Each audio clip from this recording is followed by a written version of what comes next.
So I recently finished this anime that you will probably like if you're a fan of shonen. It's a freaky combination of fairytail, Digimon, Soul Eater, and even Bleach. If you are a fan of any of these series, you will definitely like dgrayman. It's a bit of a strange name, but yeah, this anime came out in the early 2000s and it's awesome, and we're gonna talk about it. The story begins in London, England, where a young boy named Alan Walker has just arrived in town. A nearby abandoned church has had many people go missing, so 2 police officers are sent to go and investigate it. This abandoned church is super creepy, and the moment that they enter, they are suddenly attacked. The female police officer is snatched up only to realize that it is our main character, Alan Walker, who snatched her. The female cop is like, "What are you doing wandering around an abandoned church in the middle of the night?" So she ties him up and begins looking for her partner when she hears a loud scream.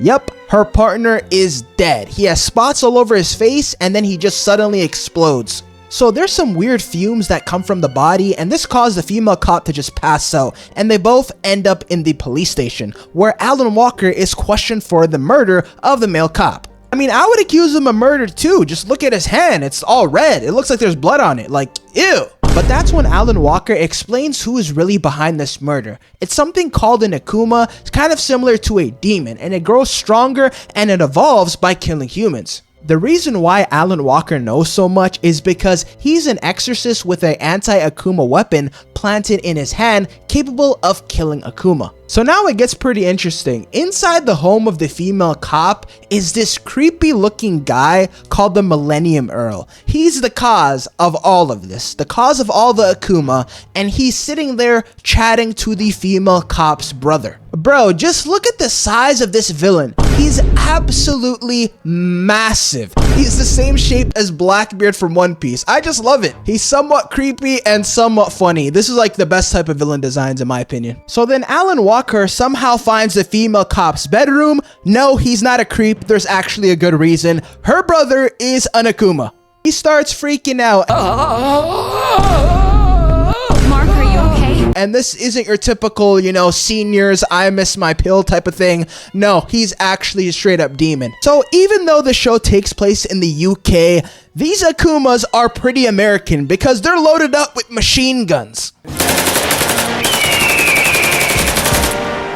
If your average human gets hit with these bullets, you just immediately die and turn to dust. So now you're probably thinking, okay, what the hell is going on with this anime? There's demons walking around with machine guns shooting people. This is so stupid. I'm gonna be real with you. I had the exact same opinion up until they explained how this works. So the Millennium Earl is behind all of this, and he's an absolute menace. What this guy does is he hunts down people that are depressed and recently lost a loved one. So in this case, it's the brother of the female cop. The Millennium Earl found him depressed and he told him, I'll bring back your dead wife. All you have to do is call out her name and I'll put her inside of this new mechanical body.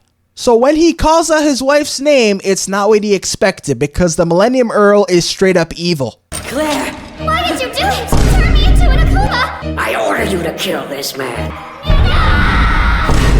The wife's soul is now permanently trapped inside the mechanical body that the Millennium Earl made, and she is essentially his slave. So the Earl forces her to kill her own husband and forever walk the earth for eternity as a Akuma that kills humans. Yo, this has got to be some of the most evil shit I've ever seen, bro.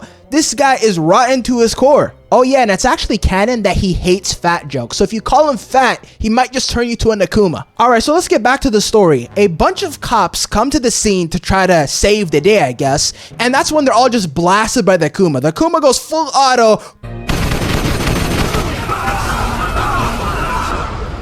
And all the cops are just dead, just like that, gone.